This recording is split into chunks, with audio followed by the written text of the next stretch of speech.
everybody, and welcome to Lowrentrick Scale Modelling. Now, today, 8th of August 2025, Gaahleri have entered the very competitive paint market for scale modelling with their brand new paint, Kaleido Colorworks. And now, a couple of weeks ago, I was lucky enough to receive one of their sets to put it on test. And I've spent that time building a few models, including a Revell 1/600 scale U.S.S Enterprise, in which I used the Kaleido colours for the base colour and to block out some of the light from the LEDs inside. And I've used it on a few others to give it a good run and see what this new paint's like. So check out the description at the end of the video. There's lots of discount codes in there if you want to try it out yourself. It's on the market today. So let's have a look at how it performs.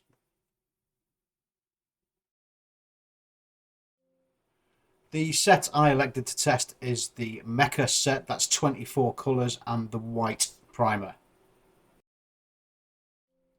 I chose this set because it most closely matches what I model mostly. Tanks, planes, the occasional spaceship. Inside the box is a leaflet detailing the other paints within the range. Now, also unusually, when you buy a paint set, certainly in my experience, within this set also there is a compartment to the side where you also get a large bottle of thinners and a large bottle of cleaner, which I thought was a particularly good touch. Now, all these paints are water-based gloss acrylics, non-toxic, no odour apparently, but we will find out. But they are pretty well built. Bottles have got a nice feel, and also when you shake them there is a mixing ball inside, similar to the MiG paints, so that's nice to see also.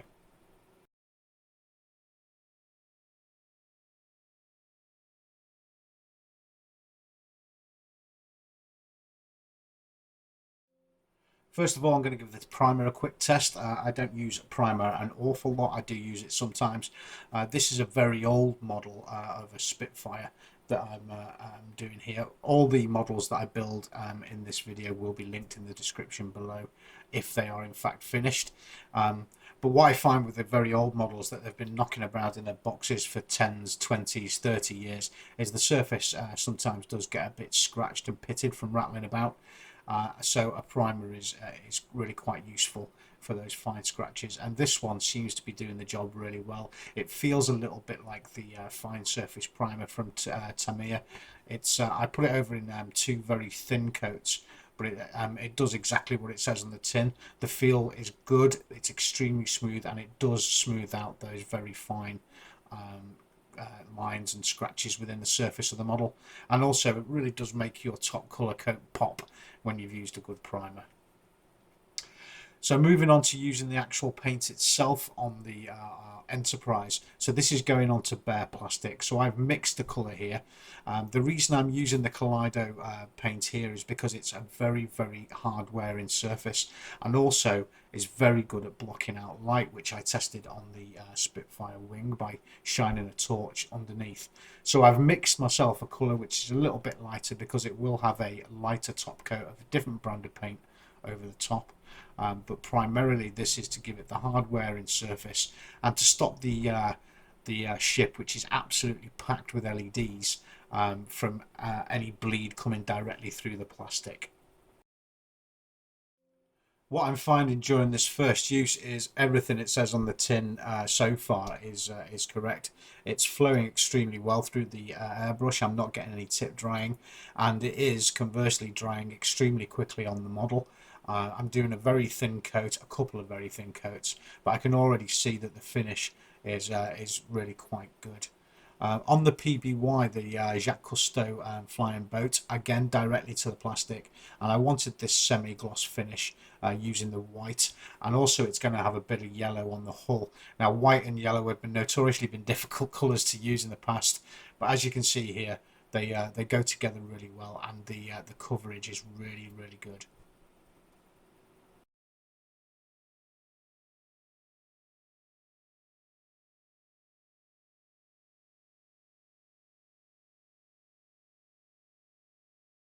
So my experience of using the Kaleido Colorworks paints has been a wholly positive one. And the things it does really well is that finish is extremely tough, and extremely hard wearing. The paint is also really good for those use cases when you do want to block out light. It's a very good paint for that. The flow and the action through the airbrush is extremely good also. The atomization of the paint is very small. Lots of thin layers really builds up that shell to make it really really tough.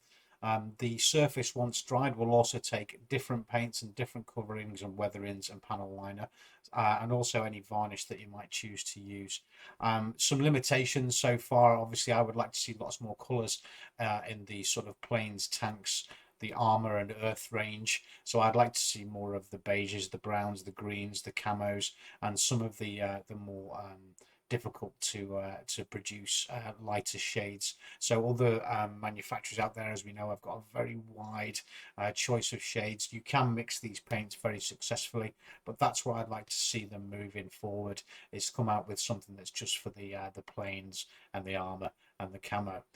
All in all, a great paint. If you're interested in checking it out yourself, there's a discount code here for you to use. Always check the comments in the video. I'll keep the discount code up to date in there whenever you're watching this video. And please do check out the videos that I've featured here, especially the Enterprise. I'm really proud of that build. It took about 100 hours in total from building, painting, wiring it up, filming it and editing it. So please do check out that video and consider subscribing to my channel. And I'll see you in the next video. Thank you so much for watching, and bye bye for